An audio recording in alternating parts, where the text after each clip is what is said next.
Saya ingin mengucapkan ribuan terima kasih dan penghargaan kepada semua rakyat Malaysia, khususnya kepada pejabat-pejabat awam yang telah memberi sokongan dan kepercayaan kepada Kerajaan Barisan Nasional untuk terus memimpin negara Malaysia kita yang tercinta.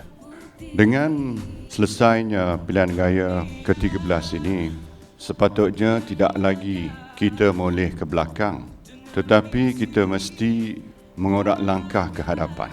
We must move forward. Kita tidak mampu untuk membuangkan masa untuk terlibat dalam proses yang saya sifatkan sebagai excessive politicking, kerana kita akan mengalih pandangan kepada usaha prakasa yang lebih serius lagi, iaitu untuk menunaikan amanah yang telah diberikan oleh rakyat untuk menentukan kesejahteraan rakyat dan negara kita ini membangun dengan lebih pesat lagi.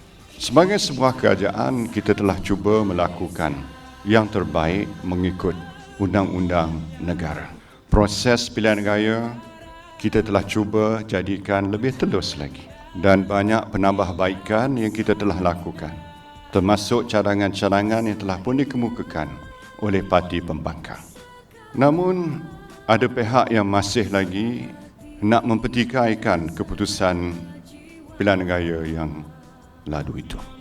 Sebenarnya kalau kita mengetahui proses itu, hampir mustahil untuk dilakukan penipuan secara besar-besaran.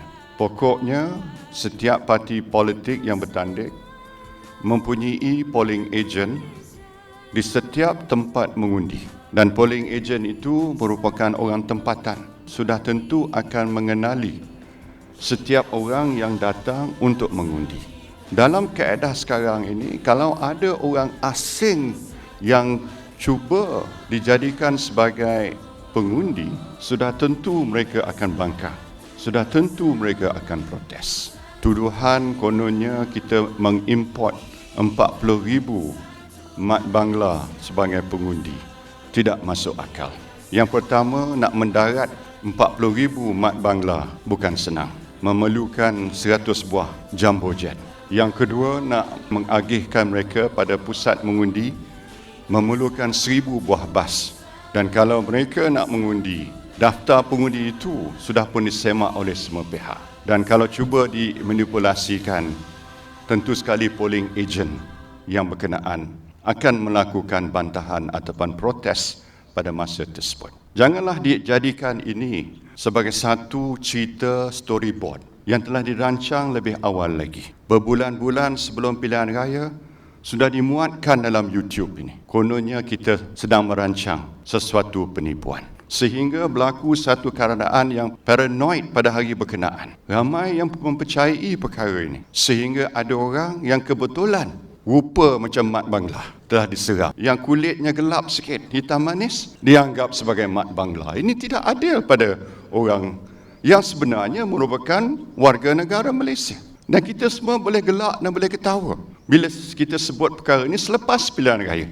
Tapi pada waktu tersebut, ramai yang telah terberdaya dengan cerita yang telah direka dengan sengajanya untuk mempertikaikan kredibiliti dan proses pilihan raya kita yang sebenarnya begitu telus. Sejak PRU 13, dunia sudah pun menerima bahawa Barisan Nasional telah pun menerima mandat untuk membentuk sebuah kerajaan. Saya telah terima ucapan tahniah daripada hampir semua pemimpin dunia, antaranya Presiden Obama, Perdana Menteri China, Perdana Menteri UK, setiap pemimpin utama ASEAN, dan yang terkini semalam pagi ini saya baca dalam akhbar, Menteri Luar Australia telah kata bahawa proses pilihan raya di Malaysia ini kredibel, dia kata.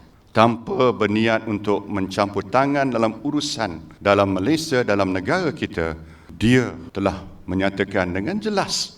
Apatah lagi dalam titah ucapan Seri Paduka Baginda Yang Tuan Agong sempena Hari Keputeraan pada hari Sabtu, Baginda telah pun membuat titah nasihat supaya keputusan tersebut diterima, dan kalau sekiranya ada apa-apa pertikaian, kita perlu gunakan proses Mahkamah Proses Undang-Undang Negara untuk kita membuat bantahan dan sebagainya.